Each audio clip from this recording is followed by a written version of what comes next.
중국 고사에 나오는 이야기입니다. 한 사람이 소를 키웠는데 그만 그 소가 집을 나가버렸습니다. 동네 사람들이 그 소식을 듣고 얼마나 마음이 아플까 싶어 찾아와서 소를 잃어버려서 얼마나 마음이 아픕니까? 너무 애석하게 되었습니다 하며 안타깝게 생각하며 위로해 주었습니다. 그러자 정작 소를 잃은 주인은 이렇게 대답했습니다. 그것이 좋은 일일지 나쁜 일일지 어떻게 알겠습니까? 이렇게 대답했어요. 그리고 얼마 있다가 그 나간 소가 암소였는데 큰 황소를 한 마리 데리고 들어왔습니다. 이번에는 동네 사람들이 다 찾아와가지고 아니 이런 경사스러운 일이 다 있느냐고, 어쩜 이런 좋은 경사가 생겼냐면 다 축하해 주었습니다. 그러자 이번에 소가 한 마리 생긴 주인은 정작 말하기를 이 일이 장차 좋은 일일지 나쁜 일일지 어떻게 알겠느냐고 말했습니다. 얼마 후에 이 큰 황소를 아들이 잘 길들여가지고 타고 다녔는데 하루는 소를 타고 가다가 그만 소가 뛰는 바람에 소에서 떨어져서 다리를 다쳐서 다리를 절게 되었습니다.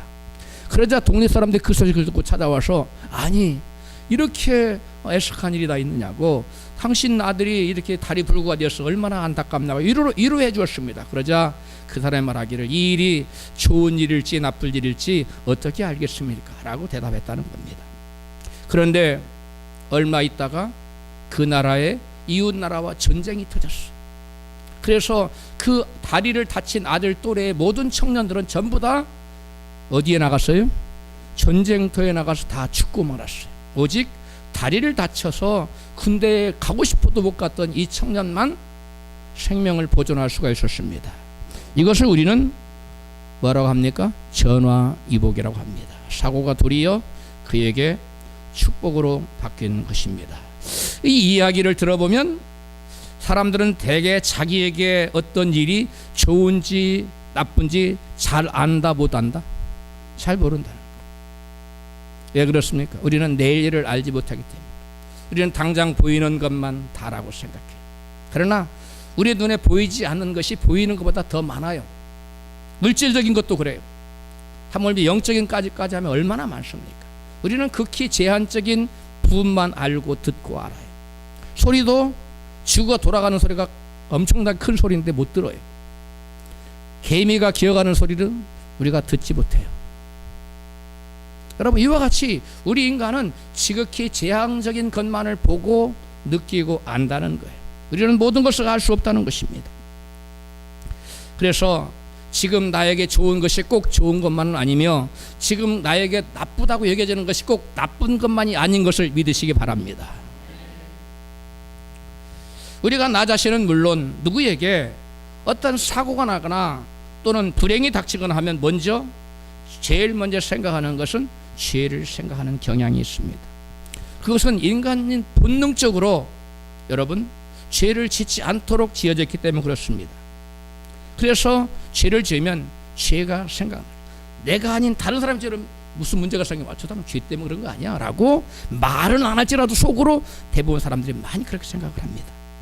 시편 107편 10절로 11절에 사람이 흑암과 사망의 그릉에 앉으며 곤고와 쇠사슬에 매임은 하나님의 말씀을 거역하며 지존다의 뜻을 멸시함이라. 여기 보면 사람에게 문제가 닥치고 흑암이 닥치고 곤고가 닥치는 것은 사망의 그늘이 닥치는 것은 뭐 때문이라고요?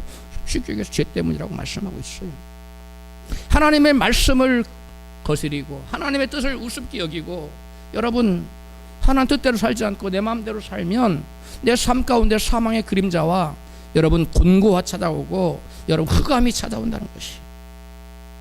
왜 그렇습니까? 죄의 값은 사망이기 때문에 그렇습니다.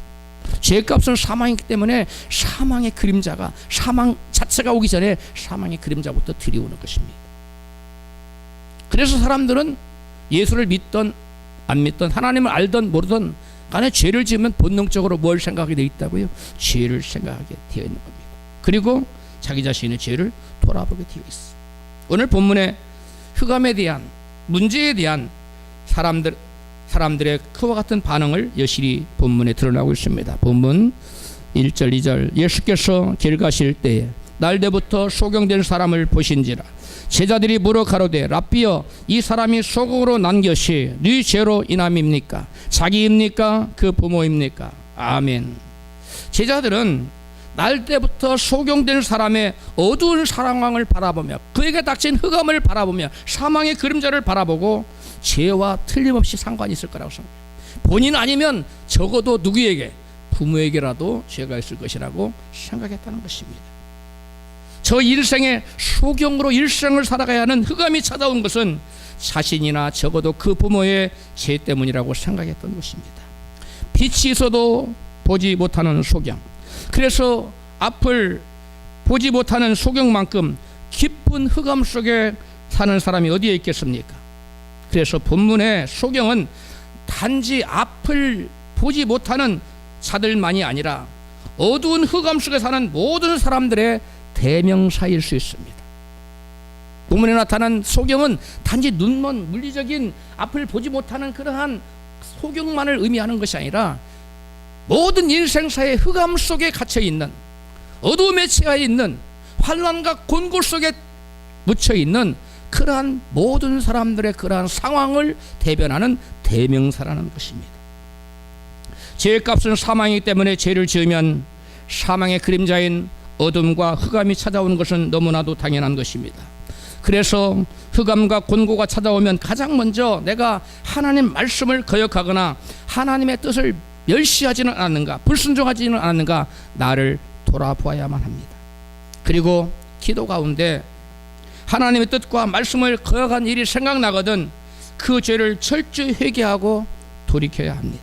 그래야 나를 뒤엎고 있는 모든 흑암의 그림자와 사망의 그림자가 물러가고 내 인생에서 곤고함이 물러가고 빛이 임하게 될 줄로 믿습니다. 소경이 어둠에 처한 모든 사람의 대명사라면 날 때부터 소경된 자는 가장 큰 흑암에 처한 자라고 말할 수 있습니다. 그런데 오늘 본문에서 예수님께서는 인생에게 임하는 흑암은 죄 때문일 수도 있지만 꼭 죄 때문만은 아니라고 말씀하십니다. 본문 3절입니다. 예수께서 대답하시되 이 사람이나 그 부모가 죄를 범한 것이 아니라 그에게서 하나님의 하시는 일을 나타내고자 하심이니라. 아멘. 제자들은 인생에 닥치는 모든 어둠의 그림자, 사망의 그림자는 모두 뭐라고 생각했는데 죄의 결과라고 생각했지만 예수님은 소경을 보면서 이 경우는 그런 경우가 아니라고 해석을 달리하셨습니다. 인생에게 죄와 상관없는 흑암도 때로는 있을 수 있다는 것입니다. 그러한 흑암은 언제 오느냐? 하나님의 하시는 일을 드러내고자 하실 때, 하나님의 영광을 드러내고자 하실 때는 그 사람이 죄를 범치 않았어도 그 사람의 흑암의 그림자가 드리울 수 있다는 것입니다. 문제가 닥치고 환난이 닥치는 것이 꼭 죄 때문만은 아니라는 것입니다. 할렐루야. 그래서 우리에게 흑암이 닥쳐오면 내가 먼저 죄 있는가를 돌아보고 있으면 빨리 회개하면 되고, 그렇지 않을 때는 하나님 바라보고 할렐루야 찬양하고 있으면 됩니다. 할렐루야. 성경은 꼭 죄 때문만이 아니라 하나님의 영광을 드러나시기 위해서, 하나님의 하시는 일을 위해서, 하나님의 하시고자 하는 일을 위해서 어둠의 그림자가 드리워진 경우를 여러 군데에서 말씀해주고 있습니다. 대표적인 경우가 욥입니다. 욥은 하나님이 인정하실 만한 믿음의 사람이었어요. 하나님이 인정하실 만큼 하나님을 경외하는 자였어 악에서 떠난 자였으며 순전하고 정직하게 삶을 사는 자였습니다. 하나님은 욥이 너무나 대견스러웠어요. 너무 자랑스러웠어요. 그래서 사단이 그 앞에 나타나자 사단에게 욥을 자랑했습니다. 너 욥 봤냐? 네, 봤습니다. 세상에서 그렇게 악에서 떠난 자가 없다. 세상에서 나를 그렇게 경외하는 자가 없다. 하나님 무슨 말씀하십니까? 하나님이 그를 산울로 들으시고 온갖 좋은 곳으로 채우시고 복의 복을 더하시니까 그렇지, 하나님 한번 그를 쳐보십시오. 문제를 주고 환난을 주고 사망의 그림자를 한번 들여오 보십시오. 그도 하나님을 배반하고 욕할 것입니다.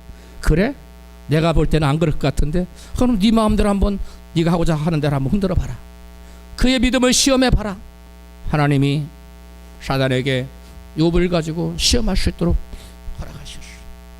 욥은 즉시로 나가서 이 욥이 그 사단은 나가가지고 욥이 가지고 있는 양과 또 양떼들 낙태들, 낙타, 나귀들 그걸 다 도적맞게 하고 또 일본을 죽여버리고 또 종들 또 다 죽여버리고 한 명만 살려놓고 또 자녀들 또 다 죽여버렸어. 얼마나 깊은 흑암입니까? 얼마나 깊은 어둠입니까? 얼마나 큰 문제예요? 얼마나 큰 환난입니까? 그럼에도 불구하고 욥은 이 같은 하나님의 그 마귀 온갖 시험에도 불구하고 하나님을 원망하지 않고 하나님께 도리어 영광을 돌리고 예배를 드렸습니다. 욥기 1장 20절부터 욥이 일어나 겉옷을 찢고 머리털을 밀고 땅에 엎드려 경배하며 주신 자도 여호와시요 취하신 자도 여호와시오니 여호와 이름이 찬송을 받으실지니이다 하고 이 모든 일에 욥이 범죄하지 아니하고 하나님을 향하여 어리석게 원망하지 아니하니라. 아멘.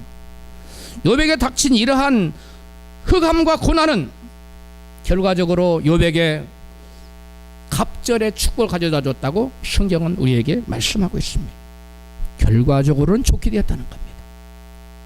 또 다른 경우가 모르드게라는 사람에게 닥쳐왔어.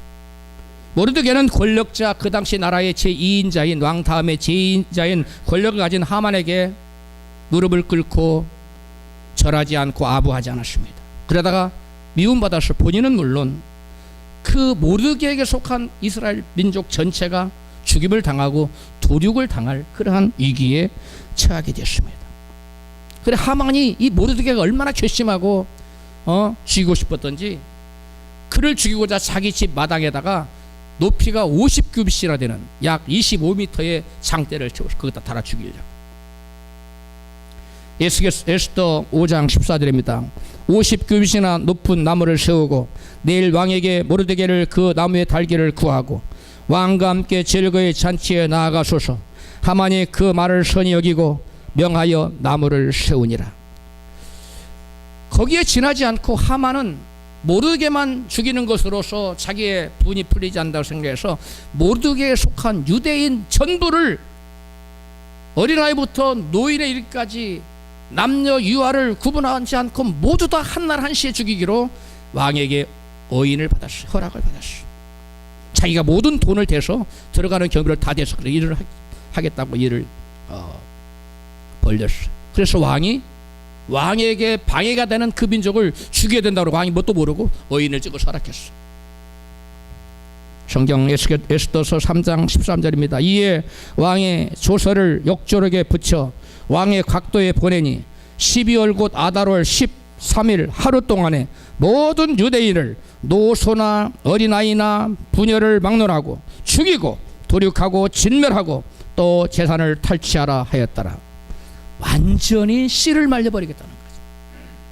그리고 그들이 가지고 있던 모든 재산도 다 몰수해버리는 모르드게와 그 모르드게가 속한 이스라엘 민족에게 여러분 큰 화가 깊은 흑암이 그들에게 드리운 것입니다. 이스라엘 백성들과 모르드게는 아무런 죄도 없었는데 원수 하만에 의해 죽임을 당할 날을 바다로운 흑암과 곤고함이 몰려왔습니다. 여러분이 지금 그런 상황이라고 한번 생각해 보십시오. 우리 한국 민족이 어린애부터 노인이기까지 남녀노소를 구분하지 않고 한날에 다 죽이고 다 나를 받아놨다면 앞으로 일주일 후에 다 죽는다고 생각하면 얼마나 여러분 힘들고 어렵겠어요. 그런 여러분 흑암과 곤고가 사망의 그림자가 그들에게 닥쳤던 것입니다.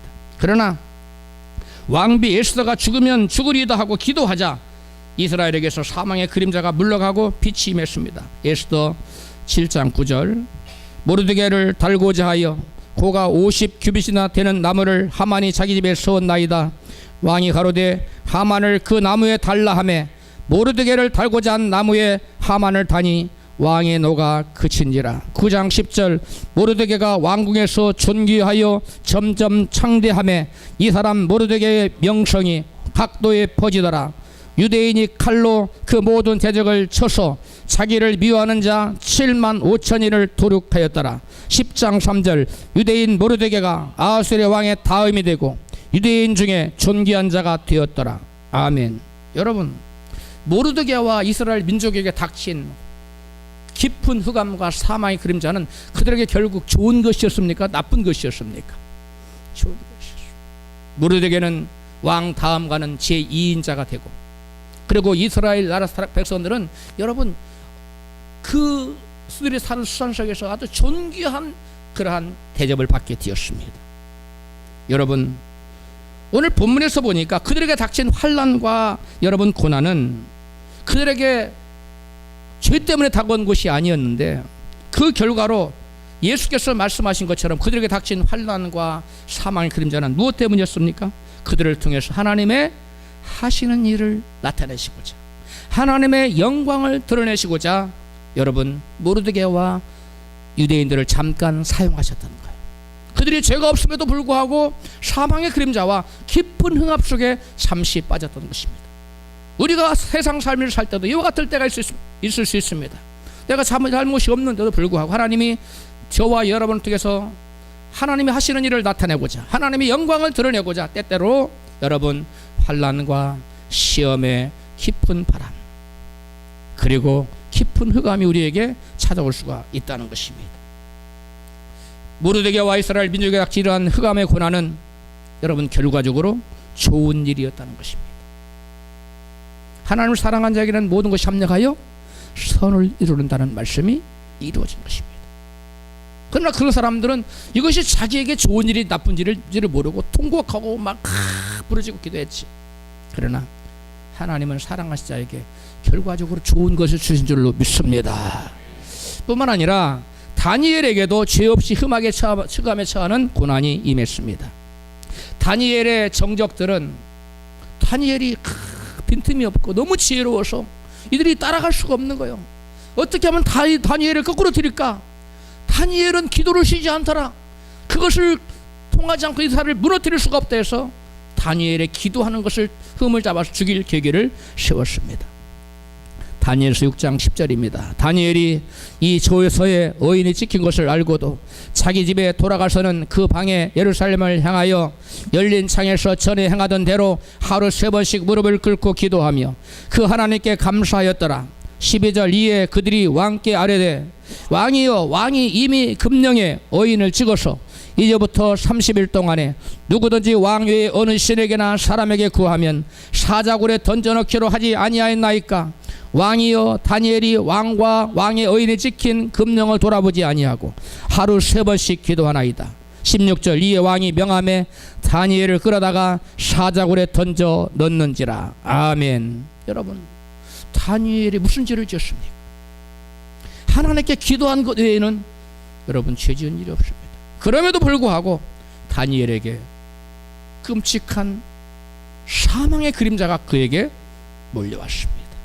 깊은 흑암이 그를 찾아왔던 것입니다. 죄를 짓지 않아도 흑암이 몰려올 수 있다는 단적인 예인 것입니다. 자, 여러분 다니엘이 졸지 흑암에 처한 것은 다니엘에게 좋은 일입니까? 나쁜 일입니까? 어렵습니까? 성경 다니엘서 6장 20절 이하를 보면 좋은 일이니 나쁜 일인지를 볼 수 있어 같이 있습니다. 사신 하나님의 종 다니엘아, 너희 항상 섬기는 네 하나님이 사자에게서 너를 구원하시기에 능하셨느냐. 22절 나의 하나님이 이미 그 천사를 보내어 사자들의 입을 봉하셨으므로 사자들이 나를 상해치 아니하였나이다. 다니엘을 굴에서 올린즉 그 몸이 조금도 상하지 아니하였으니 이는 그가 자기 하나님을 의뢰함이었더라. 왕이 명을 내려 다니엘을 참수한 사람들을 끌어오게 하고 그들을 그 처자들과 함께 사자굴에 던져 넣게 하였더니 그들이 굴 밑에 닿기 전에 사자가 곧 그들을 움켜서 그 뼈까지도 부서뜨렸더라. 28절 이 다니엘이 다리오 왕의 시대와 바셋 사람 고레스 왕의 시대에 형통하였더라. 아멘. 이 일을 계기로 다니엘의 정치적인 입지는 견고해졌습니다. 왕의 총애를 한마음에 받았습니다. 그 다음에 왕조가 바뀌었음에도 불구하고 다니엘의 위치는 정치적인 위치는 흔들리지 않았습니다. 죄를 전혀 짓지 않았던 다니엘에게도 이와 같은 여러분 깊은 흑암이 찾아왔다는 것입니다. 예수님은 그 이유를 오늘 본문의 9장 3절에서 그에게서 하나님의 하시는 일을 나타내고자 하심이니라고 말씀하고 있습니다. 하나님께서 다니엘을 통해서 영광을 나타내시고자 하셨다는 것입니다. 할렐루야. 저와 여러분에게도 죄 없이 기쁜 흑암이 다가올 수 있고 환난과 문제가 올 수 있다는 것입니다. 그것은 하나님이 살아계심을 보여주기 위해서, 하나님께서 당신의 영광을 드러내시고자 할 때 이러한 일이 우리에게도 나타날 수가 있다는 것입니다.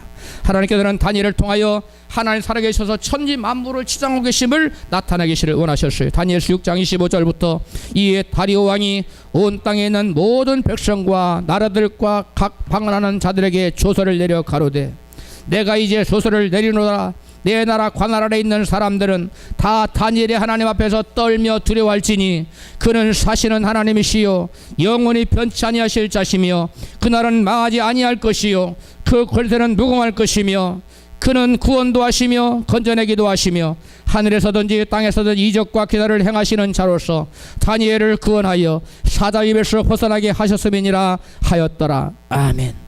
다니엘이 아무리 전도해도 꿈쩍같던 다리오 왕이, 여러분 이러한 하나님이 하시는 놀라운 일을 보자 여러분 그냥 저절로 하나님 믿어버릴까? 하나님은 하나님의 이 같은 놀라운 일을 하심으로 우리 사람이 할 수 없는 일을 하시고 하나님의 영광과 위엄을 드러내시는 줄로 믿습니다. 여러분에게 지금 사망의 그림자가 엄습해오고 흑암의 고통이 찾아왔습니까? 만약 여러분이 특별한 죄 때문이 아니라면 흑암이 찾아올 때는 하나님의 보이지 않는 섭리와 뜻이 계심을 믿으십시오. 하나님의 영광을 나타내시고자 하시는 하나님의 숨은 뜻이 있다는 사실을 기억하고 원망 불평하지 말고 도리어 감사하는 여러분 되시기를 주로 축원합니다. 만약에 나에게 찾아온 흑암과 사망의 고통이 자신의 죄와 관련이 있다고 생각된다면 어떻게 해야 될까요? 시편 107편 10절부터 사람의 흑암과 사망의 그늘에 앉으며 곤고와 쇠사슬의 매임은 하나님의 말씀을 교역하며 지은 자의 뜻을 멸시함이라. 그러므로 수고로 저희 마음을 낮추셨으니 저희가 엎드려져도 돕는 자가 없었도다. 19절 이에 저희가 그 근심 중에서 여호와께 부르짖음에 흑암과 사망의 고통에서 구원하시되 저가 그 말씀을 보내어 저희를 고치사 유경에서 건지시는도다. 20절 다시 읽습니다. 저가 그 말씀을 보내어 저희를 고치사 유경에서 건지시는도다. 저들을 구원하시는데 뭘로 구원하신다고요? 말씀으로 구원하신다는 것입니다. 만약 자신이 말씀을 범하는 죄를 지어 흑암과 사망의 그늘에 앉으며 곤고와 쇠사슬에 매이는 고통이 찾아왔습니까? 그렇다면 성경은 뭐라고 말씀합니까? 진지하게 신령한 근심을 해야 된다는 거예요. 세상 근심이 아닌 우리로 회개케 하는 신령한 근심을 해야 된다는 거. 할렐루야. 내가 이 말씀을 범하며 사는 걸 어찌할꼬 하면 신령한 근심을 해야 돼요. 그러한 신령한 근심을 우리로 회개케 합니다. 회개하고자 하는 마음 주님 앞에 나와서 간절히 부르짖으면서 죄를 통해 자백하며 회개하는 그런 기도를 해야 될 줄로 믿습니다. 그러면 하나님 우리를 흑암과 사망의 그늘에서 구원하셔 내시는데 말씀을 보내셔서 구원하셔 내신다고 말씀했어요. 말씀을 보내셔서 우리를 유경에서 건져내시는데 하나님 그 말씀으로 어떻게 건져내신다고 말씀하고 계십니까? 성령의 검인 말씀으로 수술하고 바르게 고치셔서 죄에서 떠나게 하여 구원하신다는 거예요. 여러분 병든 자가 가면 의사들이 암덩어리를 칼로 뭐예요? 떼내지 않습니까? 칼로 수술하지 않습니까? 마찬가지예요. 하나님도 우리를 구원하실 때 우리 가운데서 죄덩어리를 성령의 검인 말씀으로 여러분 수술하시는 줄 믿습니다. 이걸 성경은 뭐라고 하냐면 그 말씀을 보내어 저희를 고치사. 뭘로 고치는 거요? 말씀으로 어떻게 하여? 수술하여. 죄를 범하는 건 암덩어리예요. 죄덩어리입니다. 이 사망이에요. 내게 여러분 저주예요. 그러한 사망 권세를 그 암덩어리를 말씀의 칼로 성령의 검인 말씀의 칼로 우리에게 도려내는 줄로 믿습니다. 그래서 우리가 말씀으로 우리 안에 있는 죄를 도려내면 우리가 고쳐지게 돼요. 그래서 우리는 이제는 죄에서 떠나는 삶을 살게 되는 줄로 믿습니다. 많은 사람들이 하나님 믿습니다 말합니다. 그런데 하나님 말씀을 듣고도 그 말씀을 자신의 삶에 적용하지 않습니다. 받은 말씀을 가지고 자신의 삶에 적용하여 자신을 말씀으로 수술하고 고쳐야 하는데 도리어 말씀을 판단합니다. 듣고 싶은 말씀만 들어요. 그리고 듣고 싶지 않은 말씀, 자기 생각과 다른 말씀은 받질 않아요. 마치 아기가 입에 단 약은 먹는데 쓴 약은 먹지 않는 것과 똑같습니다. 여러분, 약이 뭐 해야 약이 된다고 그랬어요? 써야만. 하나님의 말씀도 같습니다. 단약도 때로는 약이 되지만 진짜 좋은 약은 씁니다. 쓴 약도 받으시기를 주로 축복합니다. 하나님께서 그런 사람들을 흑암에서 구원하려고 말씀을 보내시지만 말씀을 버리기 때문에, 말씀을 자기에게 적용하지 않기 때문에 그 말씀이 자기를 구원할 수가 없는 것입니다. 오늘 본문에 날 때부터 소경된 자가 어떻게 빛을 볼 수 있었는지를 말씀하고 있는데 9장 7절입니다. 이르시되 실로암 못에 가서 씻으라 하시니 이에 가서 씻고 밝은 눈으로 왔더라. 날 때부터 소경된 사람은 무엇으로 어둠 가운데 흑암 속에서 빛을 볼 수 있었습니까? 그 무엇으로? 예수님 말씀을 뭐 했기 때문에? 믿었기 때문입니다. 따라합시다. 말씀을 믿지 않고는 구원의 역사가 없습니다. 말씀 안 믿으면 구원받지 못해요. 그건 죽어서 구원만 뿐만 아니라 우리 이 땅에서의 모든 어둠으로부터, 흑암으로부터 구원받으려면 하나님 내게 주신 말씀을 진리의 말씀으로 믿어야 될 줄로 믿습니다. 소경은 믿었어요. 목사님, 소경이 믿었단 말이 안 나오는데 어디 그렇게 말씀합니까? 소경이 예수님 말씀 믿었다는 증거가 무엇입니까? 그분의 말씀에 순종하여 가서 씻고 왔다는 것이 바로 소경이 예수님 말씀을 믿었다는 것입니다. 그리고 소경이 빛을 볼 수 있었던 결정적인 이유는 말씀을 믿고 그 말씀에 순종했다는 것입니다. 따라서 합시다. 말씀을 믿는 자는 그 말씀에 순종하게 되어 있습니다. 여러분, 예수께서 가서 진흙을 이겨서 침을 눈에 발라줬어요. 가서 실로암 못에 가서 씻어라 그랬는데 싫어요. 그냥 말씀으로 해주세요. 그리고 실로암 못에서 안 씻었어요. 그 자기 집에 가서 씻던지 자기 마음대로 했어요. 그러면 그 눈이 떠졌을까요? 그런 일은 없습니다. 절대 그런 일은 있을 수 없어요. 여러분, 우리가 말씀 받으면 그 말씀을 적용해서 내 삶에 적용할 때 그 말씀이 약속한 유익이 저와 여러분에게 임하는 줄로 믿습니다. 그런데 말씀 아멘 아멘 했어요. 그런데 성전문을 떠났어요. 그리고는 지키지 않아요. 그래서 자기가 살고 싶은 대로 살아요.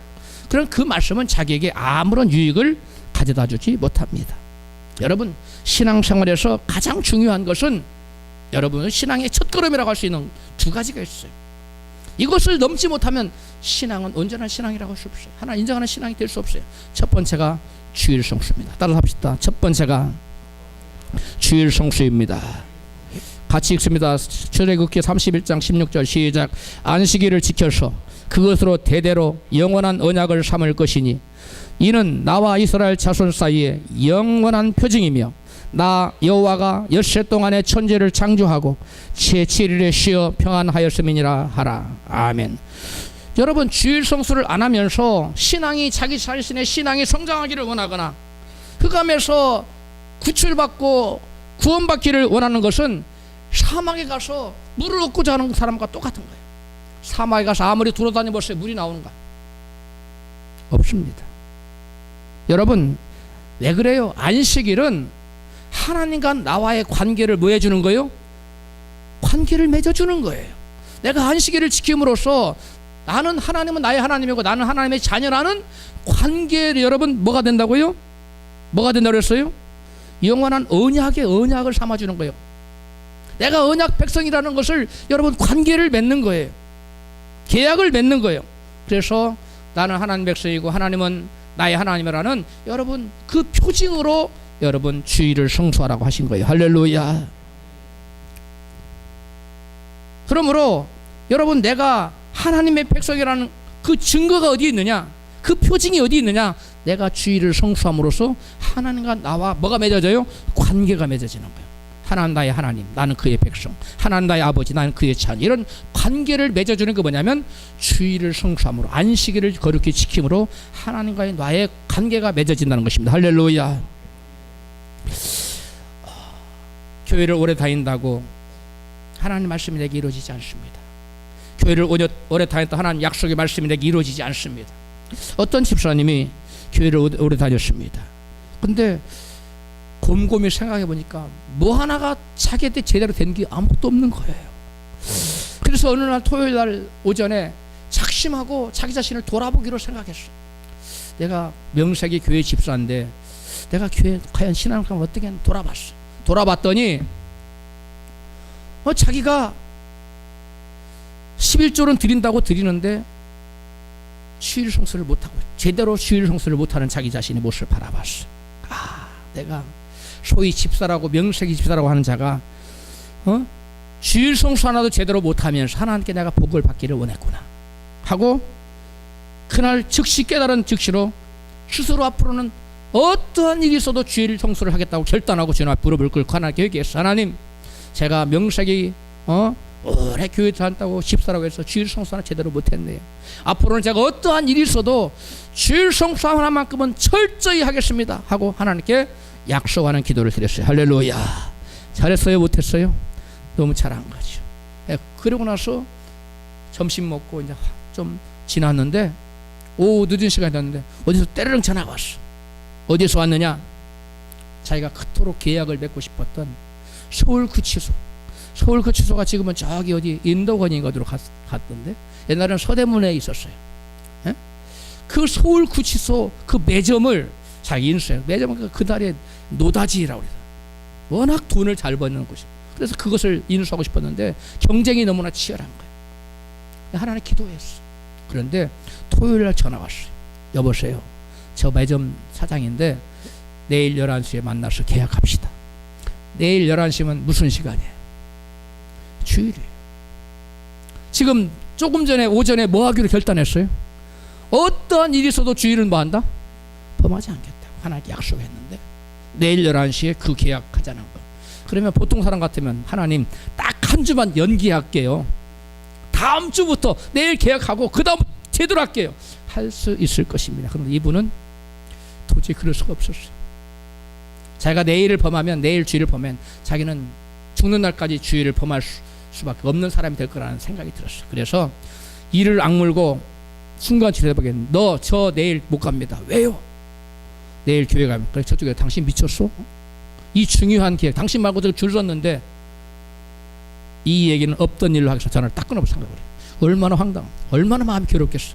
내일 11시가 되었어요. 어디로 갔을까요? 교회로 갔습니다. 그런데 교회를 가서 예배를 드렸는데 무슨 말씀을 하는지 무슨 찬양을 아무것도 생각이 안 나는 오로지 내가 가서 계약을 했어야 되는데 하나님 참 우는 마음으로 예배를 드리고 집에 왔어.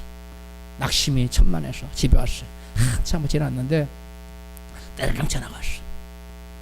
저쪽에서 전화 왔는데 나 매점 사장이에요. 어제는 내가 당신 보고 미쳤다고 그랬는데 가만히 생각해 오늘 내가 미쳤어. 이 계약을 했다는 사람이 똑같은 욕 하다는 건 너무나 많은데 내 마음속에 꼭 당신하고만 하고 싶어. 그게 내가 미친 게 아니고 뭐요? 내일 만납시다. 할렐루야. 그래서 주일이 아닌 월요일 날 만나서 계약을 체결하고 그 매점을 인수해서 여러분 돈을 어마어마하게 벌었어요. 그래서 나중에 큰 회사 사장이 돼서 교회도 잘 섬기는 1등 신앙이 되었다고 합니다. 할렐루야. 여러분 주일 성수를 온전히 하지 못하는 것은 세상과 주님 사이에 양다리를 거치고 있는 모습이에요. 세상과 주님 사이에서 양다리를 걸치지 마시고 주님께로 두 다리를 온전히 옮겨 놓으시기를 주 이름으로 축원합니다. 그런 사람에게는 열매가 있어요. 그런 사람에게는 하나님의 약속이 온전히 이루어집니다. 그런 사람은 변화의 열매, 축복의 열매가 있습니다. 그러나 당장 눈에 보이는 이익을 쫓아서 주의를 범하고 쫓아가면 하나님 버리는 거예요. 돈보다 하나님을 더 우선시하는 여러분 되시기를 축원합니다. 하나님과 돈을 우선시하면 돈이 그 사람의 우상이에요. 그러나 돈은 우리를 세워주지 못합니다. 우리를 세워줄 수 있는 분은 오직 한 분, 천지 만물을 지으시고 천지 만물과 우리 인간의 생사복을 주장하시는 하나님이 저와 여러분의 인생을 책임져 주는 줄로 믿습니다. 하나님은 사람을 주기도 하시고 살리기도 하시고 낮추기도 하시고 높이기도 하시고 여러분 저 진토에서 끌어올려서 방백의 자리에 올리시기도 하신다고 그랬어요. 여러분이 지금 진토에 있는 낮은 자리에 있다고 근심하지 마세요. 하나님을 온전히 섬기는 그 자를 하나님 들어서 어디에 올리신다고요? 방백의 자리에 올리는 역사가 나타날 줄로 믿습니다. 그것이 어디서부터 시작되느냐? 온전한 주일 성수부터 시작됩니다. 우리 좌우 계신 분에게 온전히 주일 성수하여 하나님의 축복을 맛보십시다. 또 신앙생활에 여러분 주일 성수와 더불어 양대 산맥이자 양대 기둥이라고 할 수 있는 것이 11조입니다. 소득의 11조. 말라기서 3장 9절 이하에 같이 읽습니다. 너희 곧 온 나라가 나의 것을 도적질하였으므로 너희가 저주를 받았느니라. 만군의 여호와가 이르노라. 너희의 온전한 11조를 창고에 들여 나의 집에 양식이 있게 하고 그것으로 나를 시험하여 내가 하늘 문을 열고 너희에게 복을 쌓을 것이 없도록 붙지 아니하나 보라. 만군의 여호와가 이르노라. 내가 너희를 위하여 황충을 금하여 너희 토지 소산을 멸하지 않게 하며 너희 밭에 포도나무의 과실로 기한 전에 떨어지지 않게 하리니. 아멘. 할렐루야. 여러분 신앙생활을 시작한 지 얼마 안 되는 어떤 자매님이 주일 설교 11조를 통해서 하나님께 영광 돌리고 하나님 11조 가서 큰 축복 받았다는 말씀 은혜를 큰 은혜를 받았어요. 그리고 내가 앞으로는 어떠한 일이 있어도 반드시 11조를 하겠다는 굳은 결단과 다짐을 했습니다. 근데 그 자매님은 재래시장에서, 지금들은 재래시장이 많이 없어지고 있죠. 재래시장에서 양품점을 하고 있어요. 양품점이 뭐 옷 파는 가게입니까? 그런 양품점을 했다고 그래요. 하고 있었는데 이제 11조를 하고 했으니까 매주 모아서 매일 주일 올 때마다 수익금을 11조 드리는 거예요. 그런데 11조를 드리는 그 다음 주부터 어떤 일이 벌어졌나, 놀라운 기적이 벌어졌습니다. 장사가 안 되는 거예요. 11조를 줬는데 어떤 기적이 나타났다고요? 장사가 안 되는 기적. 장사가 안 되는 것도 기적이에요. 그 매상이 뚝뚝뚝 떨어지는데 눈에 보이게 이 장사가 안 되는 게 얼마나 당황스러워요. 목사님 장사가 안 돼요. 11조 드리고 와서 신방해 주세요. 목사님이 무거운 발걸음 가서 기도해주고 예배 드려줬어. 그리고 돌아갔어. 이 장사가 잘 되겠지. 그 다음 주부터 매상이 올라갔을까요? 내려갔을까요? 더 떨어지는 거예요. 아주 이번에 아주 현격하게 매상이 워낙 많이 떨어졌어요. 그래서 또 목사님 불러서 또 신방 예배를 드려. 또 목사님 와서. 그런데 매상이 더 떨어지는 거예요. 목사님 와서 예배 들어가서 상담을 했어요. 목사님 그래도 11조를 드려야 됩니까? 그래 목사님이 매상이 떨어진다고 11조를 안 드리면 하나님의 살아계심과 하나님의 영광을 체험할 수 없습니다. 비록 가게 문을 닫는 한이 있어도 11조는 반드시 중단하지 마십시오. 목사님이 좀 독하죠?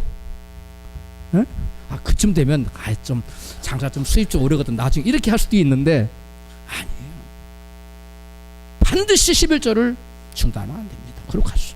그래서 11조를 드렸는데 이제는 아예 장사가 안 되는 거예요. 그전에 좀이라도 왔는데 하라 하면 안 와. 소문 났어요. 저 집 8인환입니다. 저 집이 교회 나다가 더니 망했다. 뭐 11조 쪽 하더니 완전히 폭삭 망했다. 가게가 안 나가니까 어떻게 돼요? 장사가 안 되니까 가게를 내놨어요. 그래서 그 전에 장사가 잘 되는 가게라는 소문이 있었는데 매상을 보여주면서 권리금을 톡톡히 받고 가게를 뺐어요. 그리고 새로 들어서는 시장에 가서 신발 가게를 기도를 했는데 신발 가게를 감당해. 신발 가게 차렸어. 손님들이 오는데 이게 뭐 너무나 많이 와서 감당이 안 되는 거예요. 야 하나님이 이렇게 장사 잘 되는 것을 옮겨주시려고 그랬구나. 그 재래시장 좀 구질구질한데 깨끗하고 신선하고 좋은 데 와서 장사하려고 그랬구나. 돈도 많이 벌고 이런 생각을 했어요. 근데 그것만이 아니었어. 어떤 일이 있었느냐. 거기서 나온 지 한 달이 지났는데 그 재래시장에 소방도로 사업을 한다는 거예요. 무슨 도로? 재래시장 소방도로가 불나면 이게 시장 다 타니까 안 된다는 거예요. 소방도로를 뚫어야 되는데 그 가게가 소방도로가 지나가는 가게는 뭐 해야 돼요? 뜯길 장소예요. 이게 가만히 있었으면 자기 권리금 주고 들어갔는데 못 받고 뛰고 나와. 권리금 꼼짝없이 뛰고 나가. 정부에서 보상금 다 정부에서는 권리금 인정합니까? 안 합니까? 안 해주지요.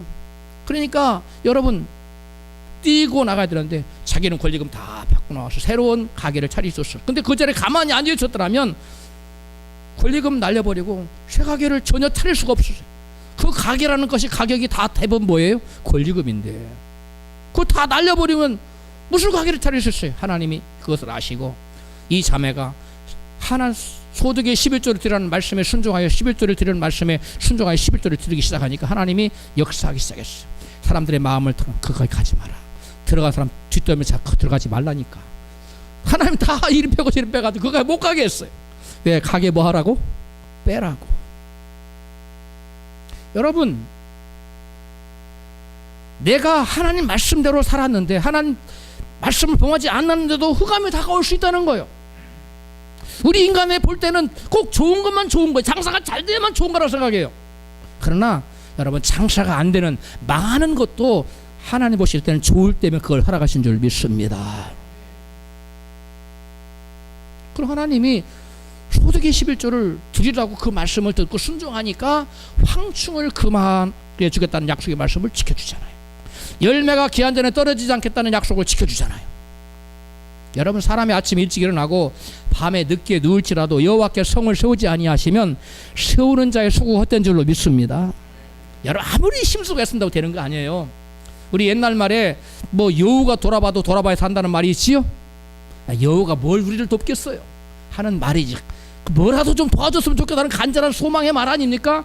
그런데 여러분, 실제로 우리 도우시는 분은 여우도 아니고 사자도 아니에요.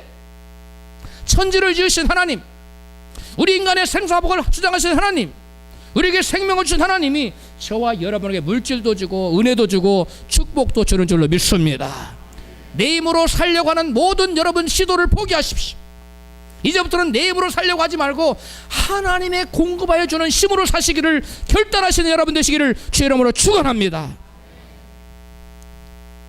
여러분, 하나님께서 말씀을 보내사 고치셔서 흑암에서 건지시고 구원하시고자 하는데 말씀을 지키지 않으니 구원할 도리가 없는 겁니다.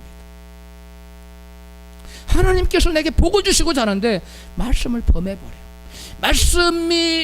말씀의 수술을 칼을 들이대면 벌떡 일어나버려. 의사가 수술할 수 있습니까? 암덩어리 떼낼 수 있습니까? 이 사람 암 제거해야 사는데 칼 아파요. 거부하는 거예요. 하나님 말씀을 지키지 않으면, 말씀을 지키지 아니하면 이 말씀 행함이 없는 믿음이 너희를 구원하겠느냐? 야고보 사도는 묻고 있어요. 대답해 보세요. 행함이 없는 믿음이 여러분을 구원할 수 있을까요? 없습니다. 행함이 없는 믿음은, 말로만의 믿음, 생각으로만의 믿음은 절대 우리를 여러분 흑암에서, 곤고함에서, 어려움에서, 환난과 시험 가운데 건너날 수가 없어요. 죽으면 죽으리다 하는 결단을 가지고 배째라, 죽일 테면 죽여봐라 마귀하고 나가면 마귀는 그때 수손들어요. 그러나 야, 너 이래가지고 어떻게 살려고 그래? 11조 들금 너 지금도 살기 빡빡한데 너 주일날 일하면 어떻게 살려고 그래? 거기에 여러분 무너지면 마귀는 계속 그걸 가지고 공격합니다. 내가 좀 나아지면 할게요. 주일 성수도 하고 나아지면 11조 드릴게요. 그 사람은 영원히 주일 성수 못해요. 그 사람은 영원히 여러분 11조 드립니다. 성경은 말씀합니다. 11조 드리지 않은 이스라엘 백성들에게 너희가 내게로 돌아오라. 하나님, 우리가 주님께 돌아왔는데 왜 또 돌아오라고 그래요? 너희가 11조를 드리지 않고 어떻게 나한테 돌아왔다고 말하느냐? 11조 드리지 않고 돌아왔다는 건 거짓말이라는 거예요. 생각으로만 예수 믿지 마십시오. 입술로만 예수 믿지 마십시오. 지식으로만 예수 믿는 게 믿는 게 아닙니다. 진정 여러분이 흑암 가운데서, 어둠 가운데서 구원받기를 원하십니까? 하나님 말씀을 붙잡으십시오. 그리고 물러서지 마십시오. 당장 죽을 것 같아도 말씀대로 살면 죽는 것이 아니라 살아나는 구원 역사, 여러분 회복 역사가 나타난 줄 믿으시기를 주 여러분으로 축원합니다. 말씀을 듣고서도 행치 아니하면 그 축복이 자신에게 그 어떠한 유익도 가져다 주지 못해요. 그 말씀의 모든 축복의 말씀 얼마나 많습니까? 근데 그 어떠한 축복의 약속도 내가 말씀을 지키지 아니하면 그 말씀의 모든 축복은 전부 다 그림의 떡이에요. 말씀에 여러분 약속되는 수많은 축복들이 내게 현실로 나타나려면 나를 부인하고 말씀에 헌신하는 자가 되시기를 축복합니다. 그러면 지금 당장 죽을 것 같아도 여러분 하나님 그 사람을 위대하게 세우는 놀라운 회복 역사가 나타난다는 사실을 믿으시기를 바랍니다. 하나님을 사랑한 자에게는 재앙같이 보이는 축복이 있어요. 아까 그 양품자라는 자매에게 재앙 같았잖아요. 사람들이 안 오니까. 근데 축복이잖아요. 그 다음에 여러분 어둠 속에 감춰진 빛이 있을 수 있어요. 오늘 설교 제목이 뭐예요? 누가 흑암 속에서 빛을 보는가? 누가 흑암 속에서 빛을 볼 수 있습니까? 하나님 말씀 붙잡고 사는 자가 흑암 속에서 빛을 볼 수 있는 줄 믿습니다. 그러나 말씀 붙잡지 않으면, 말씀을 버려버리면 결단코 여러분 우리는 흑암 가운데서 헤어나올 수가 없습니다. 흑암 가운데를 구원받을 수 없습니다. 여러분 마음에 흑암이 있습니까? 가정에 흑암이 있습니까? 삶의 환경에 여러분 삶의 터전에 흑암이 있습니까? 이러한 저주스러운 흑암의 권세를 물어내는 건 단 한 가지입니다. 주의 말씀을 내게 적용하여 그 말씀에 순종하여 살아가는 자에게 여러분 놀라운 구원 역사가 나타난다는 사실을 믿으시기를 바랍니다. 저는 여러분에게 마지막으로 한 가지 간증을 하고 마치겠는데, 나에게 흑암같이 보이는 것, 나에게 환란처럼 보이는 그것이 도리어 축복이 된다는 놀라운 간증입니다. 제가 기도원에 갔을 때 어떤 교회 목사님 이름하고 교회 이름 생각이 났었는데 까먹었어요. 제법 큰 교회 목사님입니다. 그거 싫어합니다. 이분이 목사님이 토요일날 설교 준비에 여념이 없는데 누가 밖에서 문을 똑똑똑 두렸어요. 토요일날은 대부분 성도님들 목사님 안 찾아가잖아요. 전화도 안 하잖아요. 설교 준비하기 때문에. 그 예의입니다. 그런데 딱딱 누구세요? 들어오세요. 문을 탁 열더니 손가락질을 하며 삿대질하며, 목사님! 하나님이 살아계시면 이런 일이 있을 수 있습니까? 목사님 황당하잖아요. 설교 준비하다가 지금. 권사님 무슨 일이세요? 내용을 들어본 즉 이런 거였습니다. 자기 딸이 같은 대학교 같은 학과에 다니는 새 단짝이 있었는데 모 항공회사의 스튜디오스에 원서를 냈다는 거예요. 그런데 그 친구의 절친 2명 그 스튜디오로 발탁이 됐고 이 딸은 그만 떼꼬닥 뭐였어요? 떨어졌어. 우리 딸이 그 두 아이들보다 얼굴도 훨씬 이쁘고 키도 더 크고 날씬하고 공부도 잘하고 학점도 좋고 모든 것이 빼어난데, 아니 하나님이 살아계신다면 우리 딸이 돼야지. 두 애들은 안 되더라도 두 애는 되고 왜 우리 딸은 안 됐느냐는 거예요. 화를 버럭버럭 내더니 하나님이 살아계시면 그럴 수 없는 일에 고해를 설레설정 가버렸어.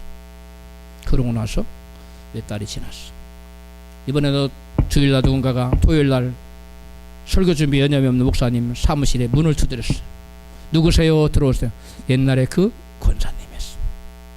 이번 목사님 이번엔 웬일이세요? 목사님 하나님 살아계십니다. 그래서 목사님 아니 전번에 하나님 살아계시지 않다 그러더니 오늘 어찌 된 일입니까? 그랬더니 목사님 지금 목사님 설교 준비하느라고 지금 세상 돌아가는 걸 모르시죠? 지금 큰일 났어요. 무슨 일인데요? 항공기 배양기가 떨어졌는데요. 거의 대부분 다 죽었대요. 몇 명만 살아남았는데 중태인데 그 사람도 살아남을지 모른대요. 살아도 불구자가 된대요. 지금 우리 아이가 지금 울고 있어요. 그 친구 스튜디오에서 지원했던 그 친구 2명이 탔는데 스튜디오에서 탔는데 하나는 죽어버렸고 하나는 중태래요. 목사님 만약 그때 우리 딸이 그 시험에 합격했다면 지금 우리 딸이 거기 가서 죽었을 거나 아니면 중태가 됐을 텐데 아이고 가슴이 떨려요. 그러더라는 거. 그러면서 한다는 말이 목사님 하나님은 분명히 살아계십니다 하고 나가더래요. 하나님은 가만히 계시는데 이 권사님은 하나님을 안 살아계신다고 했다가 또 살아계신다고 그랬다가, 여러분 하나님 우리가 안 살아계신다 하나님 안 살아계신 게 아니에요. 하나님은 여전히 살아계십니다. 보이지 않는 하나님이 일 안 하시는 게 아닙니다. 여러분과 제가 말씀에 순종하여 살기 시작하면 하나님은 그때부터 일하시기 시작해요. 역사하시기 시작하고 물밑에서 보이지 않는 곳에서 놀라운 기적을 창출하고 계심을 믿으시기 바랍니다. 그러므로 내가 죄를 지었다면 여러분 진심 어린 마음으로 영적인 근심을 하고 회개하고 부르짖고 나아가고, 내가 죄를 짓지 않았는데도 내게 흑암이 다가왔다면 여러분 감사하십시오. 죄가 없는데도 불구하고 흑암이 닥쳐왔으면 그 가운데는 여러분 하나님의 보이지 않는 섭리가 있는 줄로 믿습니다. 하나님 숨겨진 뜻이 있다는 거예요. 욥을 보아서도 그렇고 모르드게를 보아서도 그렇고 다니엘을 보아서도 그렇고 저들이 죄가 없는데도 환난이 임했습니다. 깊은 흥압이 찾아왔습니다. 왜 그랬습니까? 하나님이 하시는 일을 나타내시고자, 하나님의 영광을 드러내시고자, 하나님 내가 너를 사랑한다는 것을 보여주시기 위하여 그들이 뜻하지도 않았던, 예기치 못했던 놀라운 시험과 환난이 찾아왔지만 선하신 하나님은 악까지도 선으로 바꾸어 주신 줄로 믿습니다. 말씀 붙들고 우리